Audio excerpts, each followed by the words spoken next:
हमें खुद दुख इस बात का है कि अधिकारी जांच करेंगे, बताओ, साधु संतों की, हमारे पूजनीय लोगों की। और वो तो आप जानते होंगे, हाथा नहीं भाता उन्हें, ये बात तो पता ही होगी। कह रहा है वो ये ले गया है।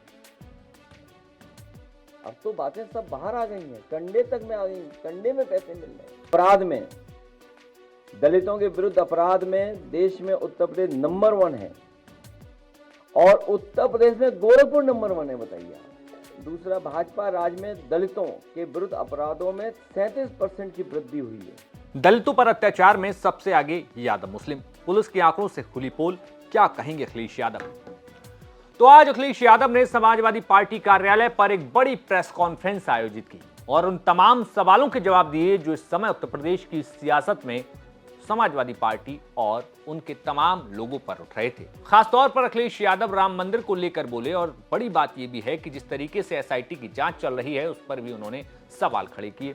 इतना ही नहीं, अखिलेश यादव ने यहां तक कहा कि हाथा नहीं बाता, और दूसरी तरफ कि समाजवादी पार्टी में हर समाज का सम्मान किया जाता है। आज बात करेंगे अखिलेश यादव के पूरे एजेंडे की, उन्होंने क्या कुछ आज की प्रेस कॉन्फ्रेंस में कहा, और बड़ी बात यह भी आखिर 2027 को लेकर अखिलेश यादव का क्या कुछ प्लान है। नमस्कार, मेरा नाम है मोहित कुशवाहा और आप देख रहे हैं यूपी तक।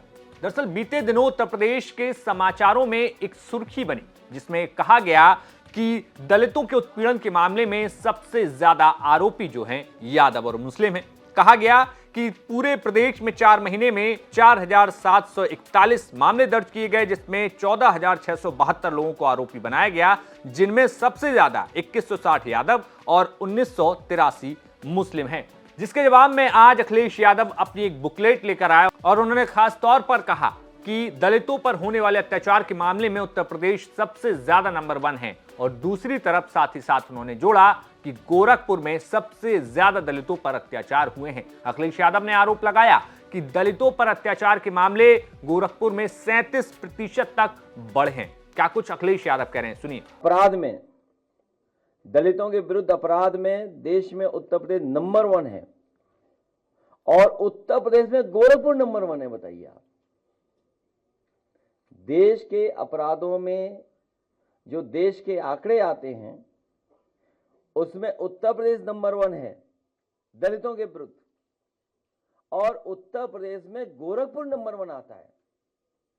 और अगर सबसे ज्यादा ट्रिप मुख्यमंत्री जी की सरकार की कहीं लगी होगी तो गोरखपुर में लगी होगी। तो गोरखपुर में सबसे ज्यादा ट्रिप लगती है, और उसके बाद सबसे ज्यादा दलितों के विरुद्ध अपराध भी गोरखपुर में हो रहे हैं। वो आंकड़े बता रहे हैं, वो आंकड़े आप देख सकते हैं। तीसरा है, दूसरा, भाजपा राज में दलितों के विरुद्ध अपराधों में 37% की वृद्धि हुई है, और ये आंकड़े बता रहे हैं। तो जहां दलितों के मामले पर अखिलेश यादव ने सरकार पर सवाल खड़े किए, तो वहीं दूसरी तरफ अखिलेश यादव की आज ब्राह्मण सम्मेलन को लेकर, यानी कि ब्राह्मण समाज की बैठक को लेकर भी चर्चाएं काफी ज्यादा गर्म रही। आज समाजवादी पार्टी कार्यालय पर तमाम ब्राह्मण नेताओं को अखिलेश यादव ने बुलाया। दरअसल जनेश्वर मिश्र की जयंती को लेकर, ये तैयारियों को लेकर ये बैठक बुलाई गई थी, और आने वाले चुनाव को लेकर भी इसमें काफी ज्यादा विचार विमर्श और चर्चाएं की गई। लेकिन अखिलेश यादव ने सरकार पर तंज करते हुए कहा कि हाथा नहीं भाता, और साथ में कहा कि समाजवादी पार्टी हर एक वर्ग, हर एक समाज का सम्मान करती है। समाजवादी पार्टी से हर समाज के लोग जुड़े हुए हैं, और हर समाज के लोग बड़ी संख्या में साथ आए हैं। समय समय पे पार्टी कार्यालय में हम लोग बैठक करते हैं कि समाज को कैसे और जोड़ा जाए, कैसे उनका साथ और लिया जाए, कैसे उनका सम्मान बचाने के लिए हम लोग काम करें। और वो तो आप जानते होंगे, हाथा नहीं भाता उन्हें, ये बात तो पता ही होगी। तो अब दलितों और ब्राह्मणों के बाद पत्रकारों ने जब राम मंदिर से जुड़ा सवाल पूछा, तो अखिलेश यादव ने साफ तौर पर सीसीटीवी को लेकर सवाल खड़े किए। अखिलेश यादव ने कहा कि आखिर सीसीटीवी क्यों गायब कर दिए गए, और अखिलेश यादव ने कहा कि सीसीटीवी से ज्यादा चर्चा सीसी की हो रही है, यानी कि चंदा चोरी।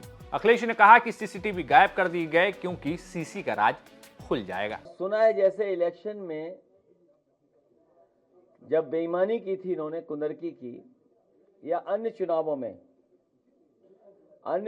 में जहां बेईमानी हुई थी, वहां सीसीटीवी फुटेज नहीं मिले थे और सीसीटीवी फुटेज नदारद हैं, गायब हैं, खो गए हैं। और सीसीटीवी से, क्योंकि सीसीटीवी से सीसी का राज खुल जाएगा। सीसीटीवी के फुटेज इसलिए नदारद हैं कि सीसीटीवी से सीसी का राज खुल जाएगा। सीसी का मतलब तो जानते ही होंगे आप, चढ़ावा चोरी, चंदा चोरी। सीसीटीवी से फुटेज गायब हैं, नदारद हैं, क्योंकि सीसीटीवी से सीसी का राज खुल जाता। सीसी का मतलब तो आप समझ ही गए हैं, चढ़ावा चोरी, चंदा चोरी। इसके बाद हम कुछ नहीं कह सकते। और हम लोगों ने समय समय पर जगाया है, सरकार को समय समय पर बताया है कि किस तरीके से वहाँ ज़मीनों का घोटाला होता रहा, किस तरीके से जनता को दुखी किया गया, किस तरीके से ज़मीनें छीन ली गईं, किस तरीके से जनता वहाँ दुखी रही। जब उनकी दुकानें तोड़ी गईं तो व्यापारी लोग हमारे और आपसे मिलने आए थे, अगर आपको याद हो। जब दुकानें छीनी गई थी, तोड़ी गई थी, बुलडोजर चला था, तो बहुत सारे परिवार आए थे, किसी की मदद नहीं की। आपको याद होगा जब एयरपोर्ट बन रहा था, हम लोगों ने कहा एयरपोर्ट के खिलाफ नहीं है, विकास के खिलाफ नहीं है, लेकिन कम से कम उन्हें बाजार भाव तो जमीन का मिले। तो ये डे वन से हम लोग जगाते रहे, सरकार को बताते रहे, लेकिन अब जाकर के खुलासा हुआ है। और अब तो जैसा खुलासा हो रहा है वो तो आप ही जानिए। कोई कुछ कह रहा है कि कोई कुछ कह रहा है, कोई कह रहा है कि वो ये ले गया, कोई कह रहा है वो ये ले गया है।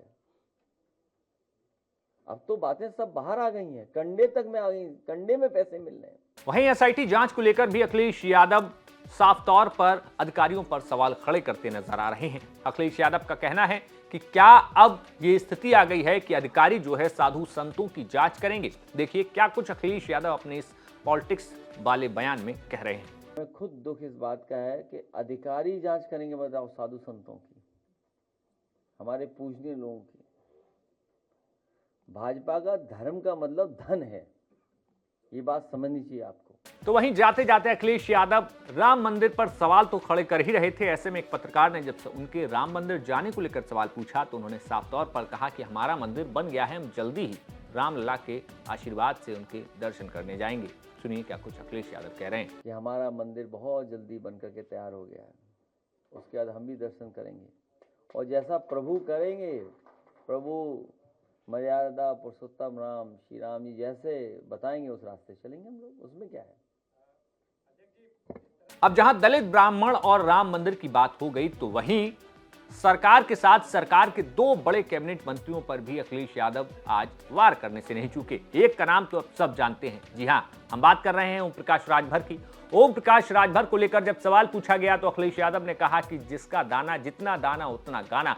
तो वहीं दूसरी तरफ दूसरा सवाल ऊर्जा मंत्री ए.के. शर्मा को लेकर कहा गया। दरअसल हाल के दिनों में ए.के. शर्मा ने यूपीपीसीएल के अध्यक्ष को लेकर एक चिट्ठी लिखी थी, जिसके बाद सियासी मामला गर्मा गया था।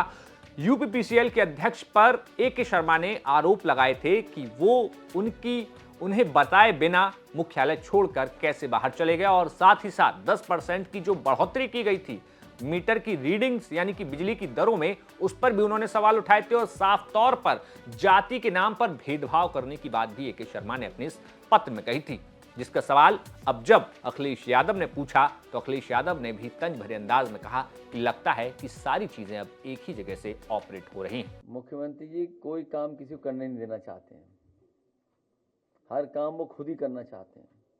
इसीलिए लखनऊ का ग्रीन कॉरिडोर आपने देख लिया है, वो उन्होंने डिजाइन किया है। इस तरह बिजली विभाग को वो खुद ही चला रहे हैं। तो फिलहाल उत्तर प्रदेश की हवाओं में सियासत अब पूरी तरीके से घुलती हुई नजर आ रही है। पश्चिम हो या पूर्वांचल, बुंदेलखंड हो या अवध, हर तरफ हर एक प्रत्याशी चुनाव की तैयारियों में है। किसी को इंतजार पंचायत चुनाव का था तो अब लोग विधानसभा चुनाव की तैयारी में जुट चुके हैं। लेकिन पार्टियों ने भी कमर कस ली है। लेकिन अब देखना होगा कि इस सियासी माहौल में कौन किस पर भारी पड़ता है, कहां पर कौन दांव चलता है और कब किस पर कौन सा दांव उल्टा पड़ता है। आपका क्या कुछ खबर पर कहना है, हमें कमेंट बॉक्स में बताइए। देखते रहिए यूपी तक। शुक्रिया।